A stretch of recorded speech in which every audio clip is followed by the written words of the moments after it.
Buongiorno Bikers. I'm Farax, currently giving back shots to my teammates.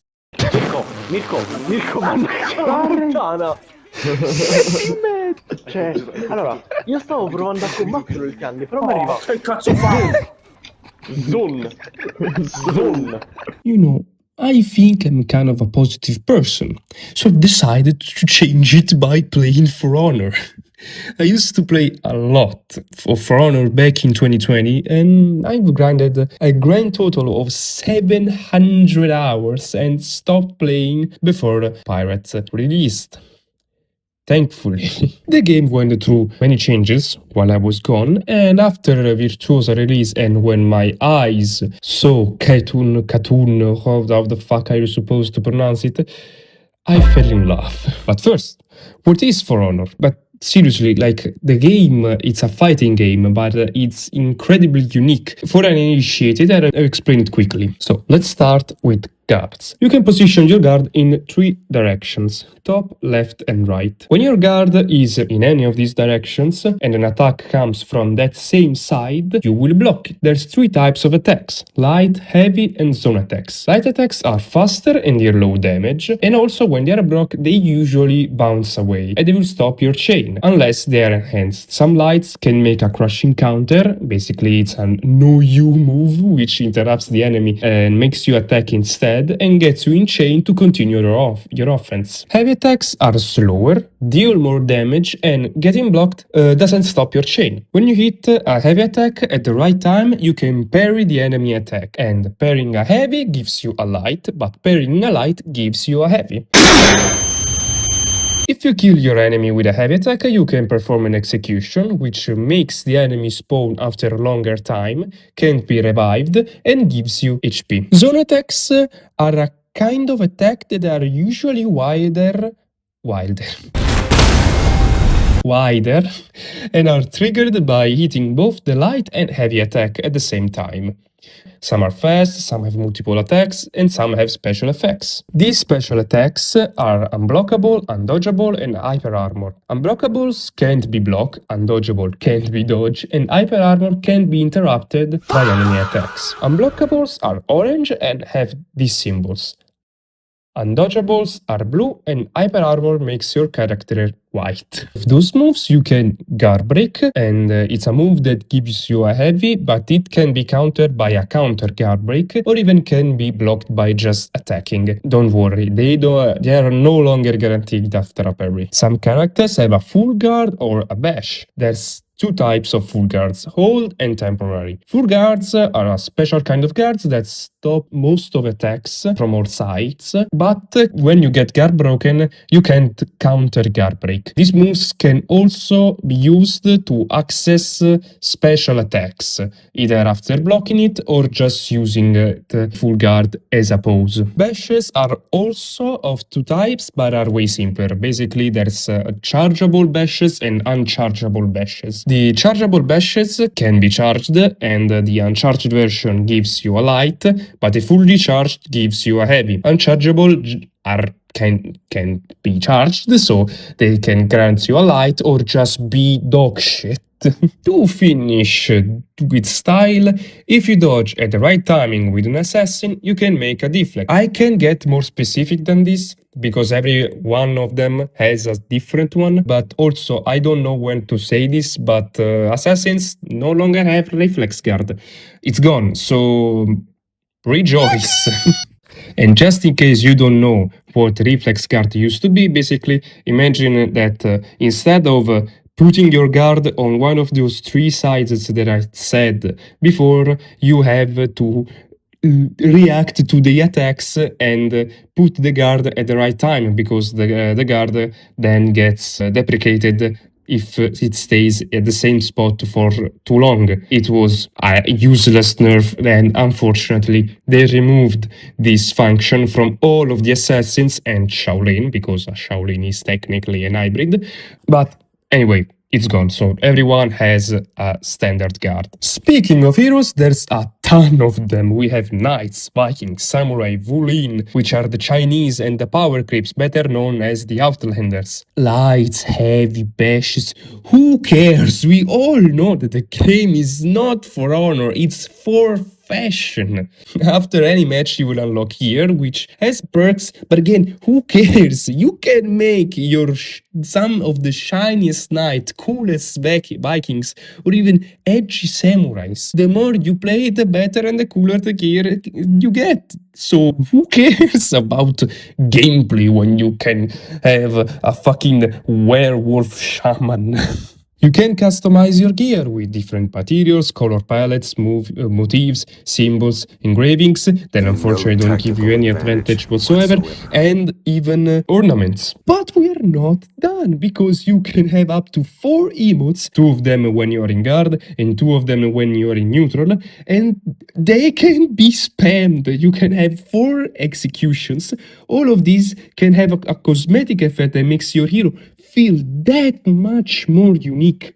You can also buy skins for some heroes, if they have one, and I know what you're thinking, yeah, okay, here comes the overpriced FOMO-inducing skin in a shop and a battle pass. Come on, it's Ubisoft, of course they've added one. And you'd be almost right. The game has a battle pass, and unfortunately it's that kind of battle pass that you have to pay for every season, so you don't have a premium currency that you can stack up so you can buy the next one basically for free. But you're almost right, I said, because every single hero skin in the game are free. You can grind still and you can buy them no matter what. Not only you can grind for the original skins, but also the crossover skins. There's an Ezio skin for the PK Peacekeeper and 2 Destiny skins, and you don't have to spend a single dime for them. You can technically buy steel, but steel is the only currency in the game, and it's the currency that you get by completing dailies and weekly orders. So yes, the only monetization in the game is basically the battle pass, and every single cosmetics, armor piece, skins and heroes can be bought by just playing the game. Sort of, because heroes are free, but when a hero is released, it's always released 2 weeks before for who buys their special pack, which costs real money. But it is and will be released for everyone after those 2 weeks. You're not obligated in any way to buy it. You're also not guaranteed that a hero will be overpowered. You can see the Warriors Den, the event where the devs show their new stuff, but in theory every character can be something and then be completely different. Magi is an example. Since I've left, many things change, reworks, new heroes, new maps and much more. There are many modes you can play. You can play Dominion, Brawls, Duels and Breach. And that's it. What you say? What about deathmatch contribute?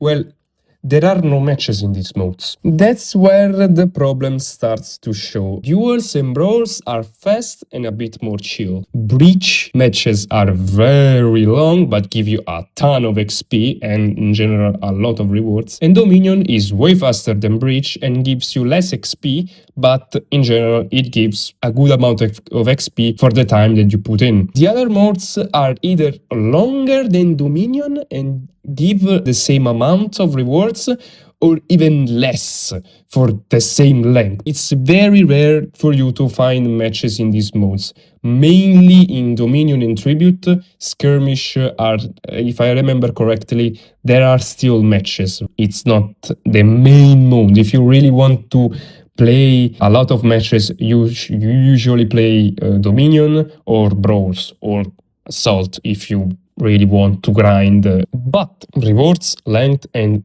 in general amount of players are not the only difference between those team modes like Dominion and Breach and Duels and Brawls, because with feat, then I will pronounce just feats because I don't know the correct pronunciation between F-E-A-T-S and F-E-E-T-S. No, arriva uno da te. Ma che cazzo fa? Vabbè. Bombo clat, ragazzi. Ma mi sono stufo. Mi sento una merda.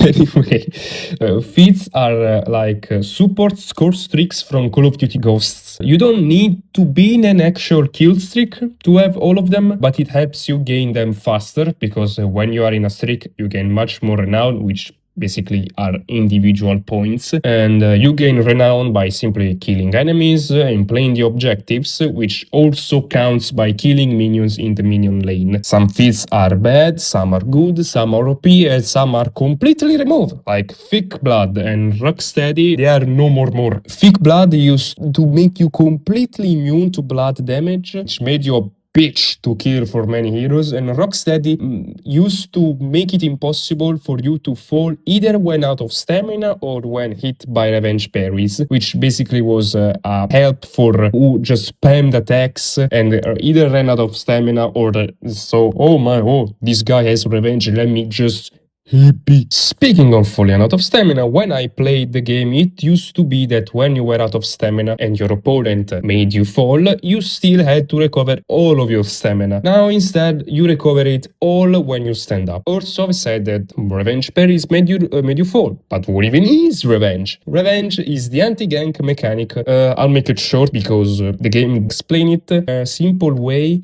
but not in a great way. Basically, when you run a gank and more than one enemy starts to hit you, the range bar increased. When it's full, you can activate Remage. Basically, you can go full Super Saiyan and you get a shield, unlimited stamina, your lights are enhanced, and have a damage bonus. If you activate Revenge when an enemy is trying to kill you, hit you, not kill, basically, is trying to kill you. Yeah, no fucking shit. Or you just parry them while your Revenge is active, they will fall. As I said before, the tutorial still kinda sucks because it explains things very lightly, doesn't go on many details, like what I was trying to say before. Revenge, it tells you that it's an anti-gank mechanic, it tells you that it gives you shield and damage, it tells you that activated when more than one person is hitting the same enemy, but it doesn't tell you that you're supposed to not give your enemy revenge. You're supposed to help your teammates. Yeah, no shit, you queued in the T mode, my brother in the Imperial. Why the fuck are you doing duels in a 4v4 mode? Also, it doesn't tell you which move fits more revenge, like dodging fits less than blocking, that fits less than parrying, and so on. But as I said in the beginning, I stopped playing for years, so I've decided to play it to see how the game played. Outside of the objective good or bad changes, I could tell you that it was the worst time of my life, but I would lie. I wouldn't do that to you, because, I mean, of course the internet never lied to me. Why would I lie to you, my dear viewer? Jokes aside, I've played solo and with friends to see the difference in 2026 between solo queue and deep shit mode with friends. Before we get to that, I wanna try something that I never did in these 3 videos I released, but would you mind subscribing? It's free, it helps me a lot, and you can always take it back. Thanks in advance. Anyway, after that influencer, VTuber bullshit, the first matches were super fun. For the strange feeling of not understanding what I was doing, but still doing it, or the opposite, making very blatant mistakes, knowing that it's a mistake, realizing it too late. Not playing solo queue helps a lot, like in this game where I was playing Nobushi, which is a character that I haven't played that much. I only have 2 reps on her. Little explanation, reps are the prestige mechanic of the game. Reach level 21 and then you gain 1 rep of that character. But also I am on PS5 now, no longer on PS4, and I'm playing on 60 FPS. And I was already pairing lights in old gen. You know what that means? LOL. Bello. Qual era il suo... Madonna! Mamma mia, raga. Ok. Perry. Ok. Sì, l'ho uccisa! But what I'm trying to say is that the game is still super fun, and especially if you don't play meta heroes. Reason why in almost all of my footage I didn't play the best heroes in the game every time is because I find them boring now. In this session, I've mainly played Valkyrie, Warden, then I started playing Hito and Blackbriar for weekly orders. And let me tell you, some of these matches were boring, especially the Hito ones. Because it's the most basic hero in the roster, but not basic like Ryu levels of basic or translating into front or Warden levels of basic. It's just, I don't want to say brain dead because I don't want to offend anyone, but seriously, it's brain dead. I used 1% of its moves, of Hitokiri's moves, and I still won a lot of the fights. Mamma mia, proprio non meritata questa vittoria. In general, like this debate is common in many games, but playing heroes like Valk, Nobu, Warden, or doing dumb stuff with stronger heroes like Raider or Yuren.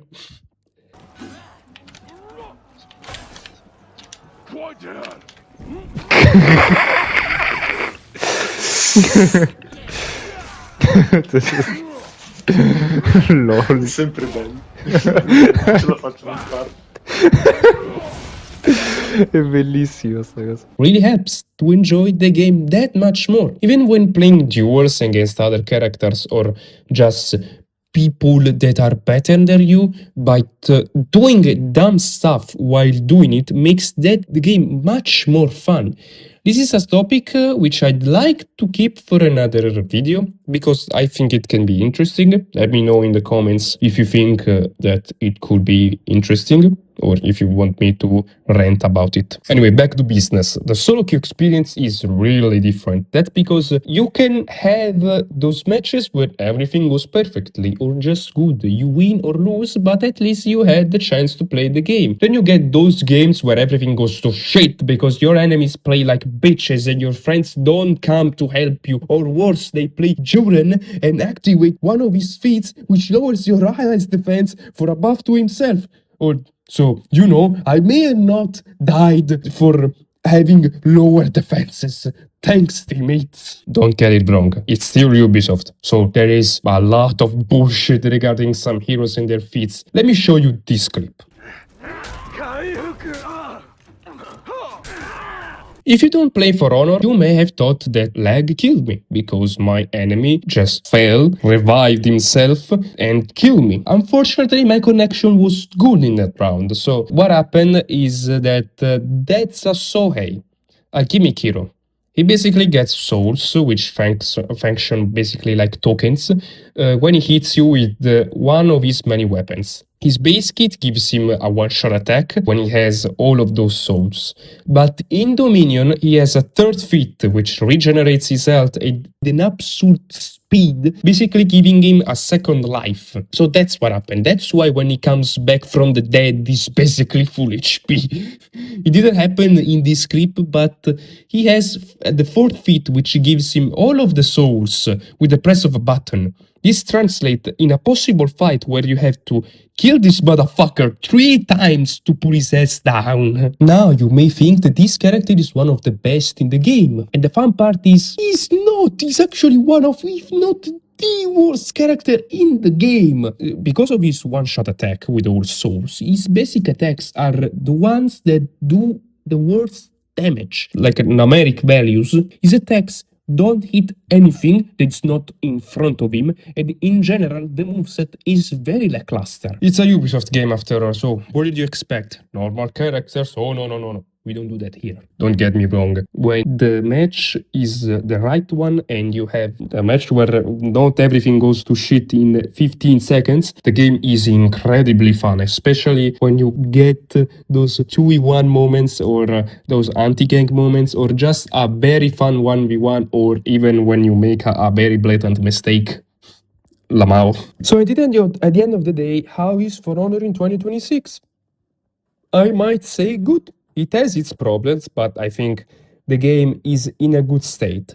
A lot of heroes are better, some are forgotten by the devs, but that's normal at this point. If you'd like to try the game, I'd say wait for when they give it a free weekend, because the devs really like them. They do a lot of times free weekend for the new players.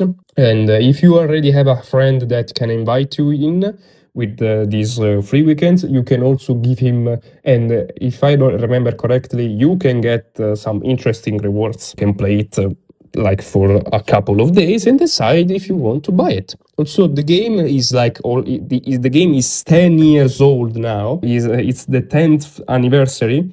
And the game is since it's so old, it gets on sale pretty often. So you might also save some money. Also, come on, where would you find a game where samurai, Vikings, knights, the Chinese, and a fucking Egyptian fight in the same arena? It's fucking lit. Also, don't forget, the end game of Honor is the fashion. With that being said, stay awesome, be kind, and ride safe.